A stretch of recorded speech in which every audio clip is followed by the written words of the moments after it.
everyone. Welcome to another episode of Morbid Visions. I am Morbid, and today we're going to talk about the films of George Romero. Basically doing a top five. It's going to be another top five of what I believe are my favorite ones of him. But we're also going to talk a bit more about, instead of just doing a straightforward top five, it's also going to be about, talk about George Romero. Because he was definitely one of the most influential filmmakers in the horror genre.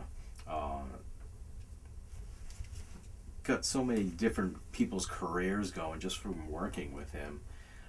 He's just so influential. Definitely the major reason why I got into making movies. So, alright, so let's just start. Let's jump right in. And number 5, Night of the Living Dead. Basically the movie of his where it all began. It's basically the birth of the modern zombie film.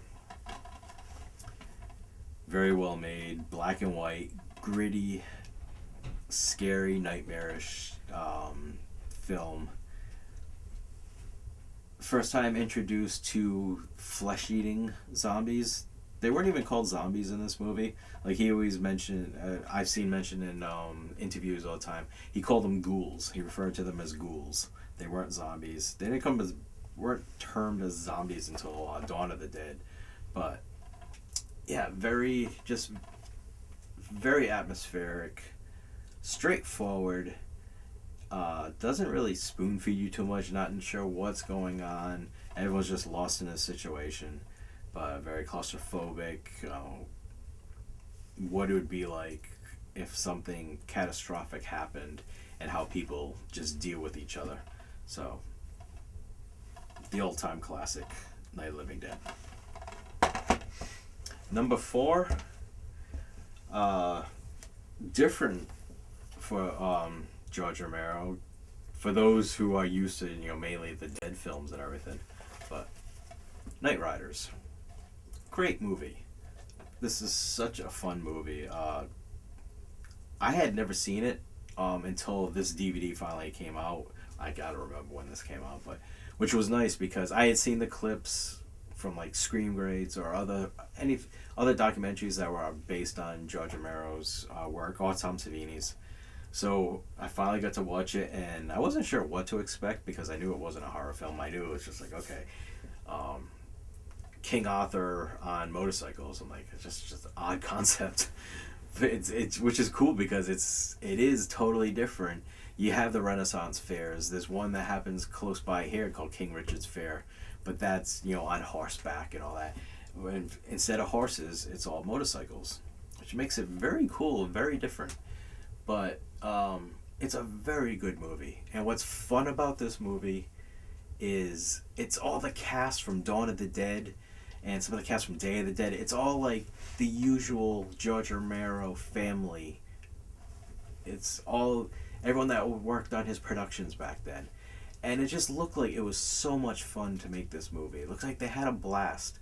And especially on this one, if you listen to the commentary, it's probably one of the most passionate commentaries I've ever heard. You feel what they're talking about. George Romero, Tom Savini. I can't remember who exactly else is on here, but they're just talking about how much fun they had. They shot this during the summer, and they said basically, Tom Savini says it was the best summer of his life. They just had so much fun making this movie, and it's kind of heartbreaking to hear in a way because they're talking about it, and they're reminiscing. And they're wishing that they could make movies like this again. How it's just, it's so much different. And even when this came out, 15 years ago or something. And unfortunately, just like that production family, because of the change of the way the movie industry went, they just couldn't make movies like that anymore, which is just really sad.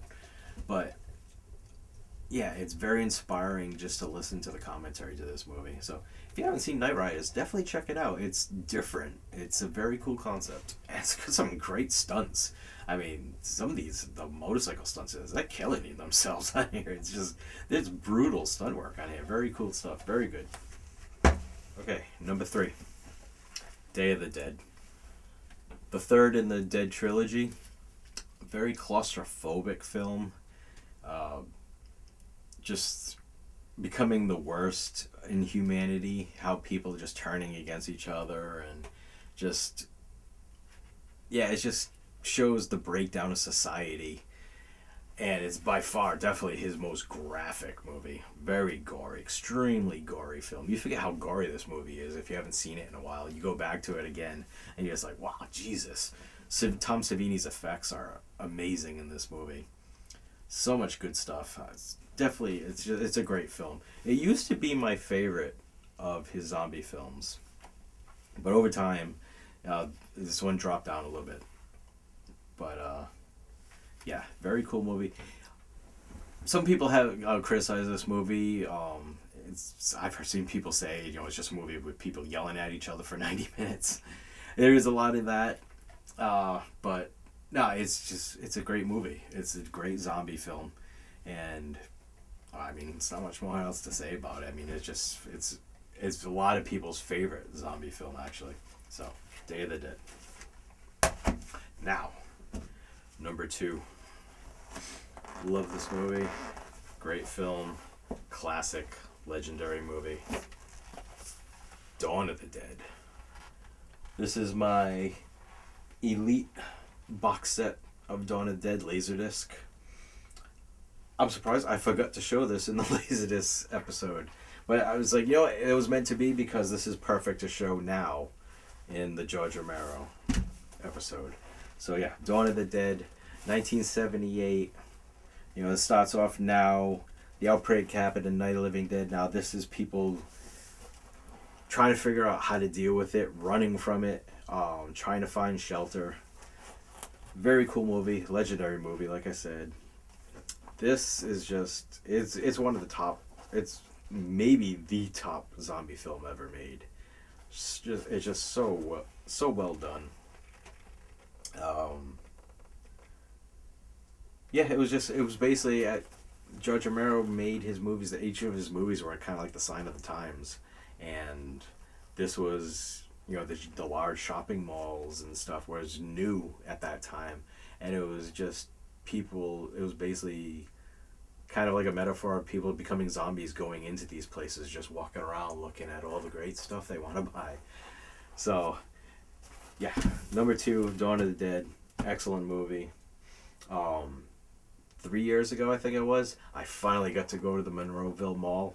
It was amazing. It's just a mall, but to walk around in there and just to know that this film took place there for, I don't know how long they shot the movie for, but probably a month or 2 they were inside that mall shooting all those sequences. And it was just, a lot of people were like, oh, it doesn't look the same at all anymore. I'm like, what? As soon as I pulled up to the entrance, it still looked like a 70s mall. Where it said Monroeville Mall, the sign looked like it was still from the 70s. So that was incredible to see. And as I walked in, obviously it looked like a new mall and everything, but there's certain parts of it, the single escalator in the middle, I mean, it's just like, this is awesome. I'm in film history right now. So yeah, that was just amazing to be able to finally get to see that place. So yeah, number 2, Dawn of the Dead. Now, my favorite film of George Romero, and it's actually one of my top 3 favorite films of all time. I love this movie. This movie is probably one of the ones that got me into wanting to make movies. Creepshow. Again, Laserdisc. I didn't show this one in the Laserdisc episode because it doesn't open. Unfortunately, it does not open into a gatefold, which they should have done. Ugh, such a missed opportunity for such a great film. So much great artwork, too. But yeah, Creepshow. Anthology film.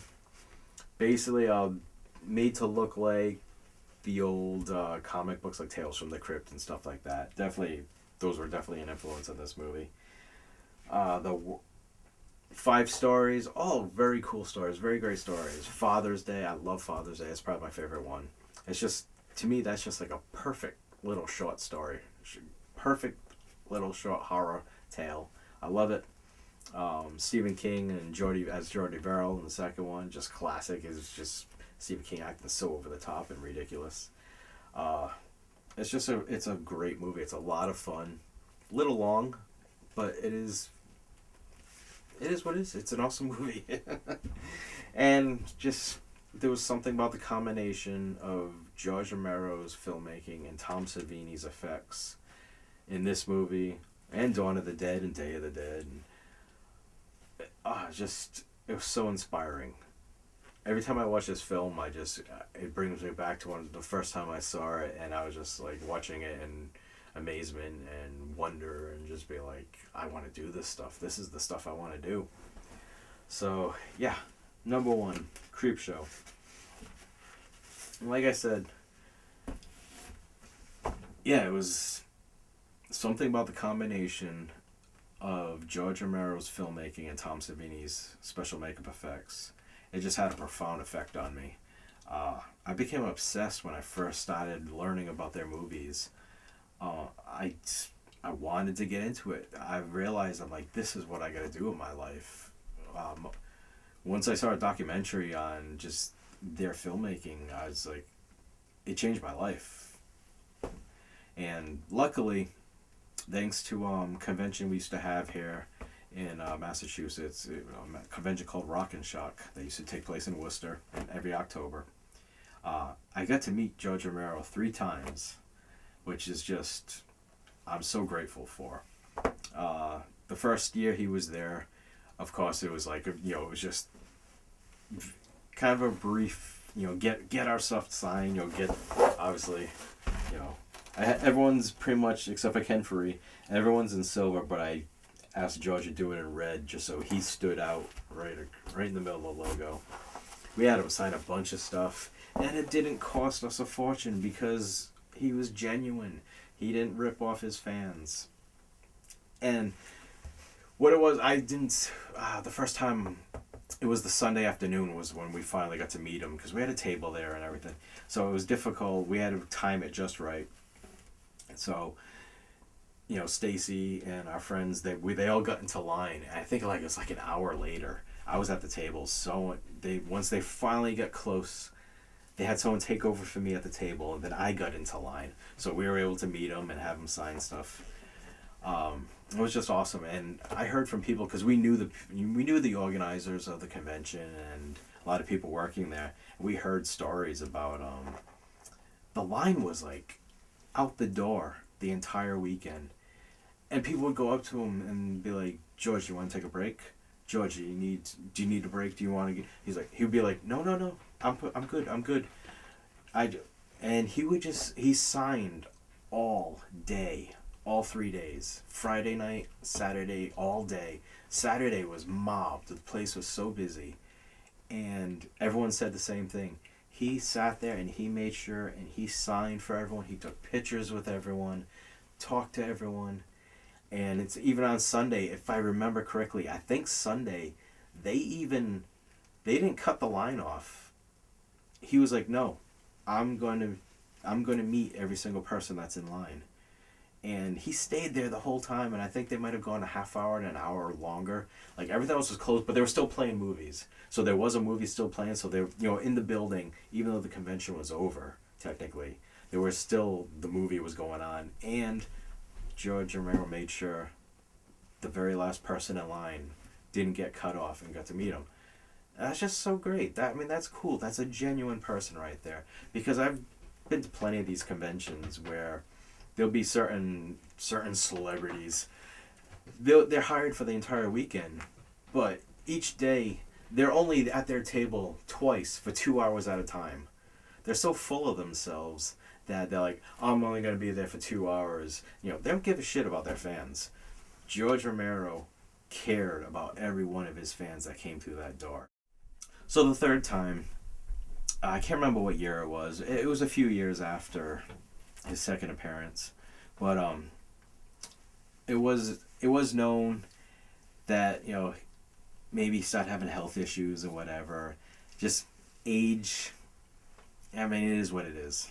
So it was known to everyone that he would stay seated. He would not get up to stand with people for photos. So it was a point in late afternoon. I waited, purposely waited. I was like, all right, I wanted the crowd to thin out. And it's just so I can just go up to him. And basically, I went up to his table. There was a young couple, again, a photo signed. I was looking at the 8x10s, and then the woman that was working for him, she's asked me, what would I like, whatever. And I said, I just want to say hi to him and just thank him for his work. And he heard me say it, and the other couple, I was just starting to leave. And all of a sudden he turns and looks at me. And I'm like, I just want to say thank you for all your work and everything. As I'm saying that, he stands up. He comes right up to me, he stands up, grabs both my hands and shakes my hand. And he's like, oh, thank you. Thank you. I appreciate that. I really appreciate that. And I'm just like, oh my God. And I was just like, thank you for everything you've done. Thank you for your body of work and your career. I said, your work is so inspirational. Obviously it inspired so many artists. It's inspired me. I started making movies on a small level, and your work just changed my life.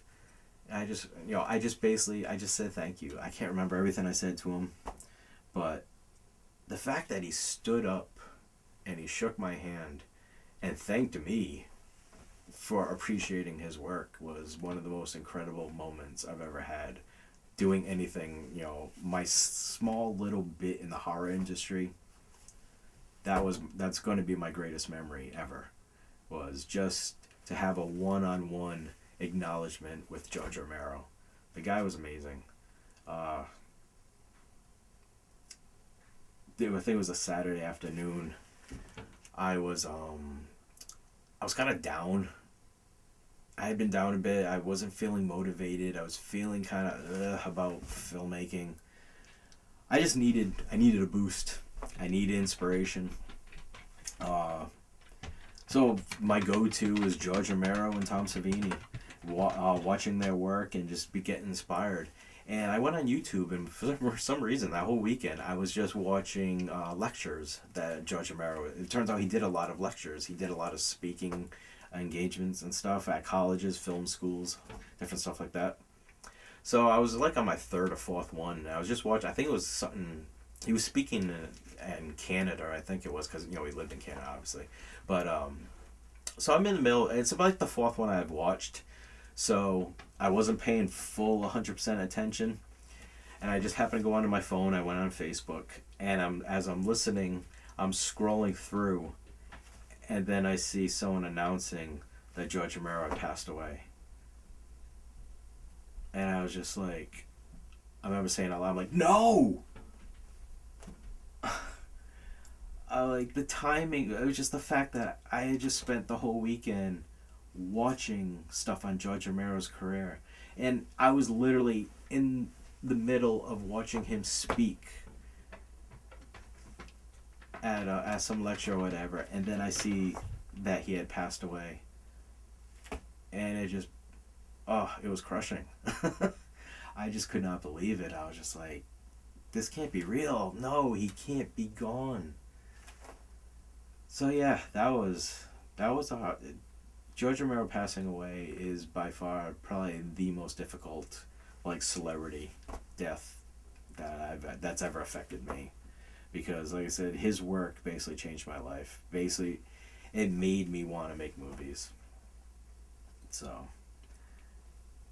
yeah, I just wanted to share that story, share a couple of stories about George Romero that I'm so grateful I was able to have those experiences, and I could tell them on this. So, remembering George Romero, incredible filmmaker, and genuinely nice person. Alright, I hope you like this video. Please give it a like and subscribe to Morbid Vision Films, and we'll try to keep doing this. Thanks.